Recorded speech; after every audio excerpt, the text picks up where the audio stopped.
여전히 많은 분이 대한민국 해상전력을 걱정하고 계십니다. 지상전력이야 이미 무기체계부터가 두말할 것도 없이 세계 최고 수준이고, 공중전력은 하루가 다르게 놀랍도록 발전하는 KF-21 보라매가 있는데요. 반면 해상전력만큼은 발전이 더딘 것 같아 마치 대한민국 안보의 아픈 손가락처럼 보입니다. 그러나 비교적 최근 상대적으로 주목받지 못했을 뿐 대한민국은 이미 세계 10손가락 안에 들 정도로 막강한 해상 강국입니다. 특히 세계 최고의 제조업 기술력을 바탕으로 한 선박 건조 능력은 미국마저 안달이 나게 할 정도인데요. 그래서 준비했습니다. 오늘은 세계 1위에 빛나는 대한민국 선박 건조 기술력에 대해 알려드리겠습니다.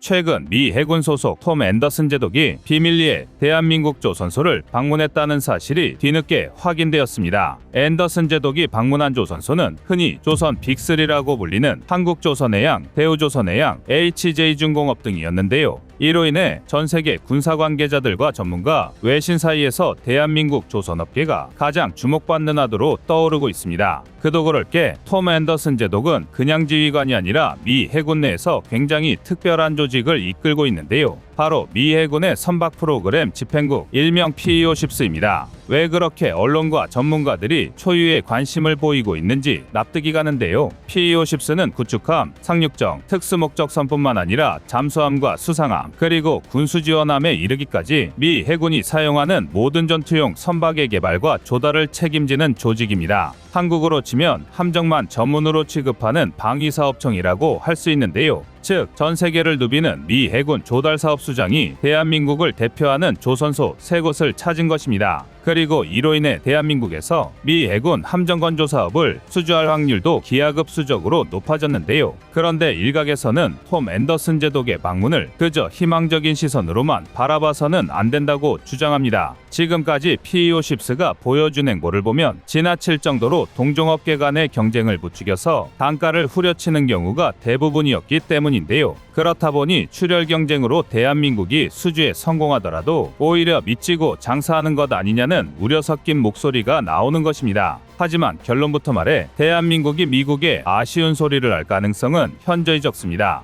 우선 미국이 함정 건조를 대한민국에 맡기기로 결정한 순간이 게임 끝입니다. 한국은 2000년대 초반에 들어서야 본격적으로 조선 사업에 뛰어들었는데요. 비교적 후발주자인 만큼 온갖 풍파와 위기가 있었지만 한국은 줄곧 세계 1위 자리를 선도해왔습니다. 쉽게 말해 경쟁을 붙이려 해도 가격과 품질, 납품기한 등 모든 면을 고려하면 대한민국을 따라올 나라가 없다는 것입니다. 실제로 전 세계 조선업계에 대한민국의 이름으로 새긴 세계 최초, 세계 최고 타이틀이 한두 개가 아닙니다. 당장 지난 1월 대우조선해양은 세계 최초로 선박용 스마트 공정체계를 개발하면서 업계 관계자들을 경악하게 만들었는데요. 일명 탄소관관 용접협동 로봇이라고 불리는 해당 체계는 이름처럼 선박 배관의 조정관을 용접하는 로봇입니다. 이전까지는 조정관을 용접하기 위해서 작업자가 30kg이 넘는 토치 작업대를 일일이 수동으로 옮겨 다녀야 했는데요. 용접 위치가 바뀔 때마다 토치 작업대를 재설치해야 되기 때문에 작업 준비 과정에서 상당한 시간이 소요되었습니다. 그러나 탄소관관 용접협동 로봇이 생기면서 이 준비 시간을 무려 60% 가까이 단축할 수 있게 되었는데요. 이를 수천 수만 톤에 달하는 함정에 적용한다면 가히 혁신적인 생산 속도의 발전을 끌어낼 수 있습니다. 그런데 심지어 이뿐만이 아닙니다. 현대중공업 또한 업계 최초로 선박의 이중곡 성형 작업에 로봇을 적용했습니다. 곡성형 작업은 말 그대로 선박의 몸체를 이루는 강판을 정해진 곡률만큼 휘게 만들어주는 작업으로 선박 제작 과정에서 가장 많은 시간과 노력을 요구하는 작업 가운데 하나인데요. 곡성형은 선박이 파도의 압력을 골고루 분산하고 거대한 선체가 바다 위에서 균형을 잡아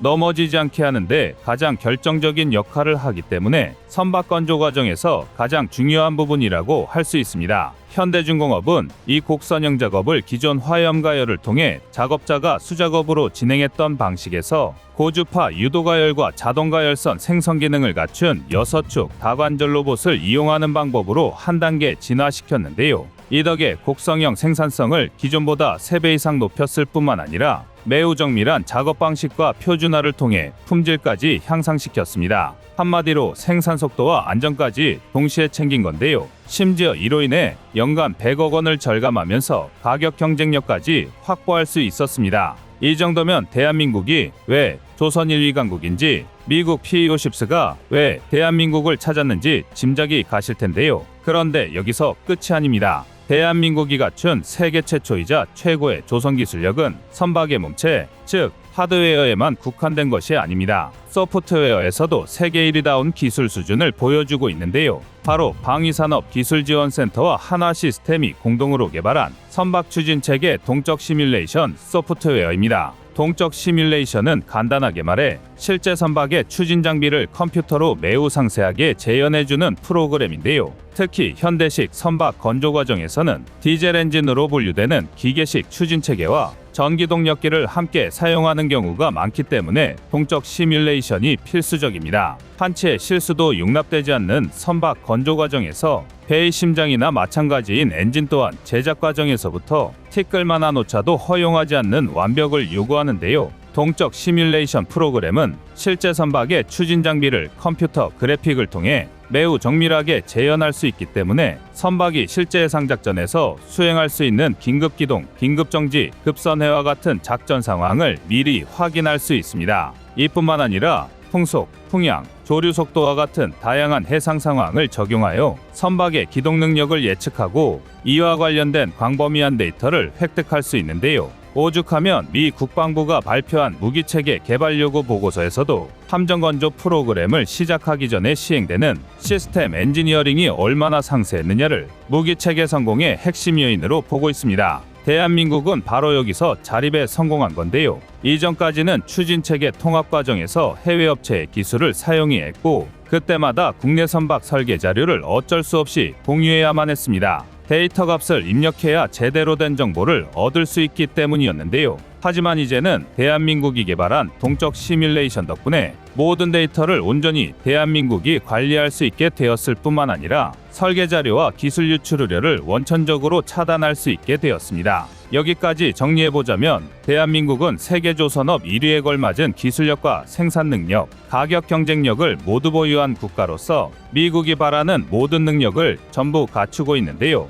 미국의 우방국 중에서 정치적 불안 요소를 고려하지 않아도 되면서 이 정도로 높은 조선 기술력을 보유한 나라는 대한민국이 거의 유일합니다. 하지만 민간 선박을 잘 만든다는 게 꼭 함정, 즉 군함을 잘 만드는 것으로 이어지지는 않습니다. 엄연히 탑재되는 장비와 사용 목적이 다른 만큼 모든 건조 과정이 똑같다고 볼 수 없습니다. 그렇기에 일반 선박을 건조하는 능력만 보고 군함도 잘 만들 수 있을 것이라 판단해서는 안 되는데요. 그러나 이 부분에서도 대한민국은 지금도 전 세계 5대양을 누비고 있는 세계 각국의 함정을 건조한 몇 안 되는 군함 수출국 중 하나입니다. 실제로 대한민국은 인도네시아, 페루, 필리핀, 말레이시아뿐만 아니라 영국의 타이드 스프링호와 베네수엘라의 시우다드 볼리바르호 같은 대형함을 건조했는데요. 그 자세한 내용은 2부에서 공개됩니다.